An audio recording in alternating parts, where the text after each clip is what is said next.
स्वस्ती श्री गणनाय अय भाऊ काय बामण बिमन नाही बार का मी लगेच सुरू झाले तुम्ही. बरं मी काय म्हणतो तुरीच माझ्यात लग्न उरकलं तुम्ही कधी उरकलं तुमचं लग्न. मला पण जामून खाते गुलाबजामुन तुमच्या लग्नाचे कोणतरी आमंत्रण द्या नाही तर मी इकडे चालू मावलं दहावीची बुंदी काय वर्ष राहताची बुंदी काय जामून तर कोणी काय खावायले ना. बरं मी काय म्हणतोय याची पार चड्डी गायल्या बुट्टीची पण त्याच्या अंगातलं इकडे बार का पारा भांडणं झालं त्याचे कसे खतरनाक. नंतर परत मग म्हणे भाऊ तुला परफ्यूम मारायचा का म्हणलं बाबड्या मला परफ्यूमची स्पेलिंग सांग बरं. मग नंतर म्हणतो सेंट सेंट तशी मला पण येतो परफ्यूमची स्पेलिंग थोडी शायनिंग मारली नाही का.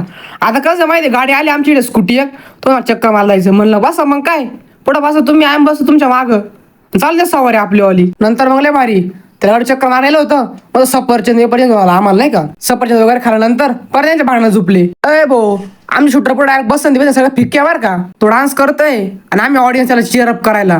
नंतर मग काय चालू काय ना अरे हा काय वडापावचं बेत आहे मॅडमला वेलकून दिलं पण पब्लिक मालिक सांगा बरं का. बरं हा काय विषय दगडं बिंगडं बांधून गायचं अरे तेवढं खतरनाक गायच आहे बाबा ती तुम्हाला काय सांगू. तुम्हाला सांगा तो पब्लिक त्या गायला जर पाय बांधलाय ना गाय धुवून देत नाही जरी पाय बांधला तरी माझा 1.5 फूट लांब राहते मग गाय धुई ते. आता बरं सांगा बरं याच्यावर सोल्युशन काय करते मला तुम्हीच सांगा. आता मामा ते म्हणे आम्ही सगळे पर्याय करून थकलोय शेवटचा हा पर्याय होता म्हणे तेवढा केला भाऊ आधी 2 देव राहिली.